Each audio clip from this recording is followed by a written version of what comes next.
Chelsea or Kelsey, this is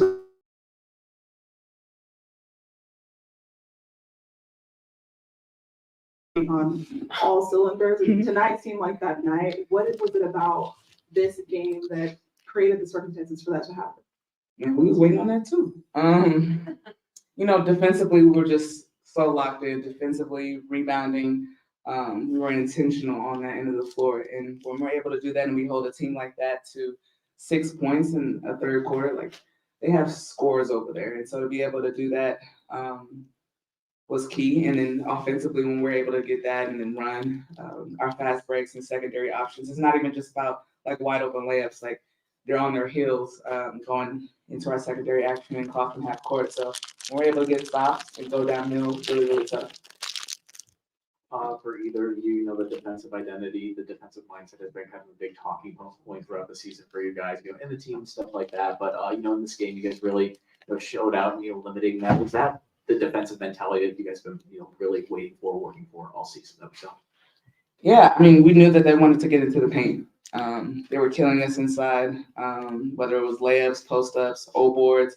And so we knew coming into this game that was going to be our starting point, not on the offensive end. We don't want to play with each other and move our bodies, move the basketball, but we take care of that end and we kind of live with the result on the offensive end. You just gonna eat the whole time. I'll make her talk, Chelsea. Becky has talked a lot this season about the Aces lacking an edge. You seem to have an edge all the time.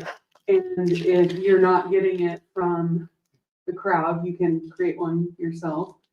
Do you agree with that? Like, have you taken that personally when Becky has said that? How important is that edge for you?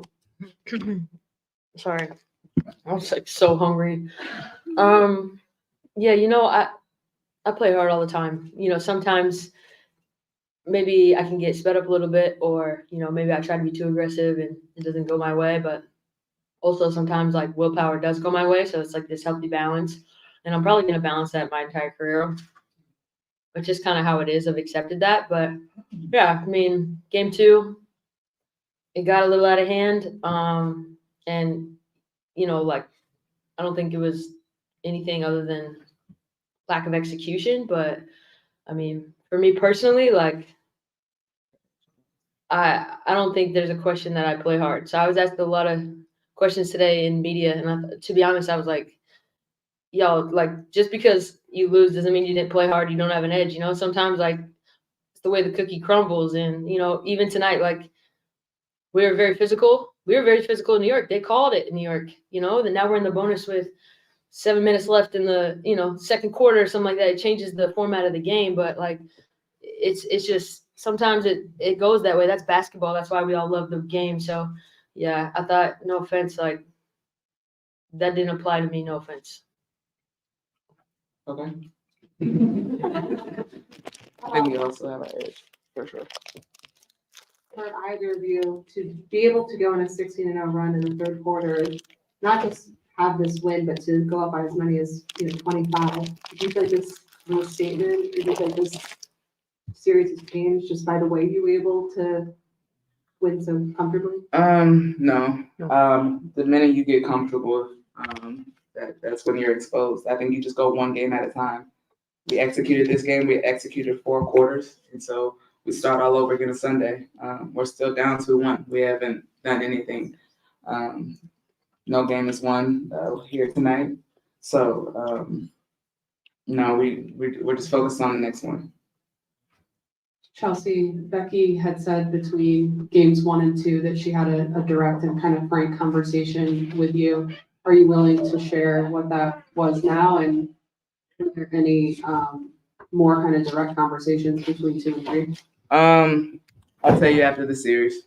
How about that? Hi. Let's just talk about you. Oh boy. None. Oh boy. No, they said that you said that I didn't have an edge or something. Not you. Oh, well, that's Just what we didn't- Lindsay said. Oh, I said, That's why you went on. yeah. Yeah, I thought it was me. I'm sorry. You're razor sharp. That's what I was saying. I was like, I'm too edgy. You see it? It's there. It's there. You said what? No, I'm sorry. What did you say? No, we said, do you want to re-answer the question now that you know? No. By the way, I've also said we found our edge, 10, 12 games ago. We did. You guys have been great. Next question. Please. For any of you, I just want you to know what changed in the third quarter that allowed you to open it up and go on that run?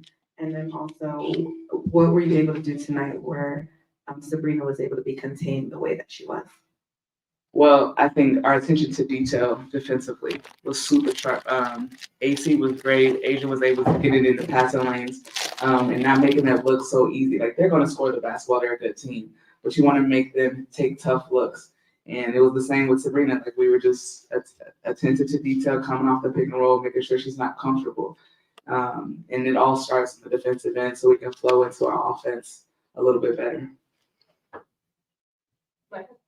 Yeah, this is for Coach Hamlin. It's been a tough matchup, obviously, with New York.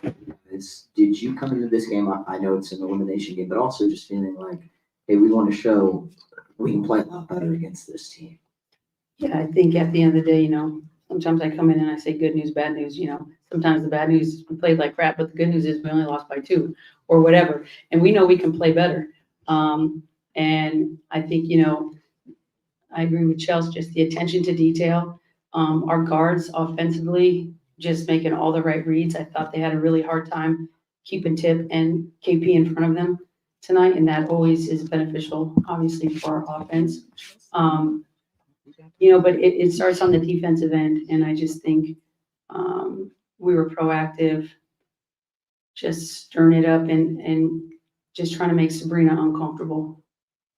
Question for any of you, Tiffany Hayes winning 6th Player of the Year. Yeah. Just what are you most proud of when you look at her performance this year for you guys? She's just been incredible. I think her energy on and off the court, in the locker room, she's someone that's a gamer. You love to play with gamers, right? To just go in and just make things happen. She's always just making something happen, offensively, defensively, changing the pace of the game, just the intensity. And we're super grateful to have her. We're super grateful that she came out of retirement. And just, kudos to her. How many people could retire and then decide, I'm going to come back and then go out and perform the way she's performed and win that award. So it's just mass respect. And, she's going to be a big part of what we do moving forward. And just to piggyback off that, like, off the court, like, when you invite somebody in your locker room, especially we had already started games, you want good people. And she's one of the best people. And so when you have that, and we've cultivated kind of that culture here in Vegas, and so we're very particular of who's in our locker room. And adding Tiffany is just seamless. And so she's been great and a joy to be around. She fits right in. She's goofy just like the rest of us. So we just love having her around. Really, really good person.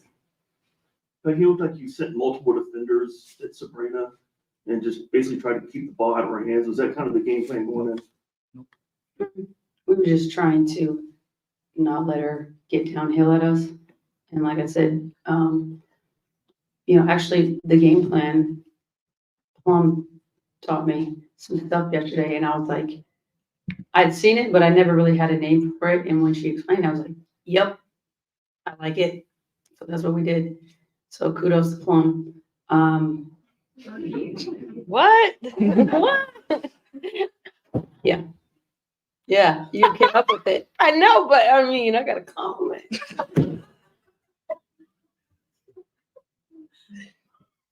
There it is. Do we have any other questions for the players before we let them go?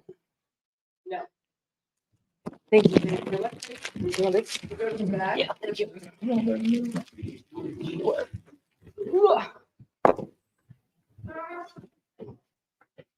Becky, during the regular season, you talked a little bit about seeing a different team at home, talking about selfishness and things of that nature.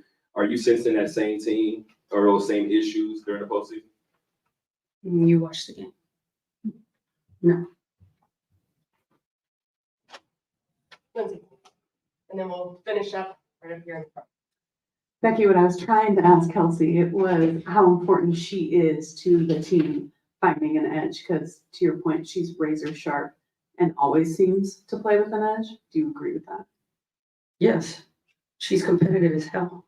Probably She's one of the greatest competitors I've ever been around, male or female. She is a competitor. The thing with Plum is, her and Tip give us different gears. And she's incredibly important. She's been incredibly important. She takes the second most shots on our team. I would say she probably gets the second most attention behind Asia. So there's a lot of demand on her for sure. So I thought she played brilliant tonight. Just decision making, defense, everything was just on point really with everybody. I thought that was probably our most complete game of the season. It's the game I've been waiting for and believing in that they had. So Top 5, like, trash talker guy or girl you've ever been around to? she's mostly just yelling. If somebody approaches her, like yells at her, she'll engage them, but like that's kind of her thing. Some people can't do that and still be effective. Her, she's gonna clap back. So, but she doesn't let that like lose her focus, she still plays the same way. Some people, you start talking to them and they get all crazy and it's like, oh, I'll show you. She's not like that. She just says what she says and keeps it moving back on defense. Steve, and then we'll close out with Sam. Hi, Becky, over here. Hi. I know you've run out of superlatives to talk about Asia all season, but tonight she kind of set the table at both ends of the court. Could you just sense that her refuse to lose attitude just kind of runs through this whole team? I mean, of course. I mean, Of course it does. what did you see tonight that, just put a smile on your face with her game? She's played great every game we've put her in. If anything, we were maybe a little bit more intentional in trying to get her touches. I thought there was a stretch there where she didn't touch it enough. But Nikai, you know how many free throws she shot in this series? Well, it's ridiculous, and I'm freaking tired of it. 2 free throws in 33 minutes, 4 the other night, and it's just ridiculous. It's ridiculous. Last question. If you do the minutes she's played to the free throw attempts, it's like 1 free throw probably every 25 minutes. With as much as she's touching the ball and as much as she's in the paint, it's not like she's out there chucking threes and how she puts it on the floor. She attacks closeouts and she gets bumped constantly. And I'm tired of it. You said after game 2 that you wanted at least a C+ guarding Sabrina. What would be the grade and the notes on your report card tonight? A+. Great job. I'm not giving you any of my notes. I try. All right. Thank you. Thank you.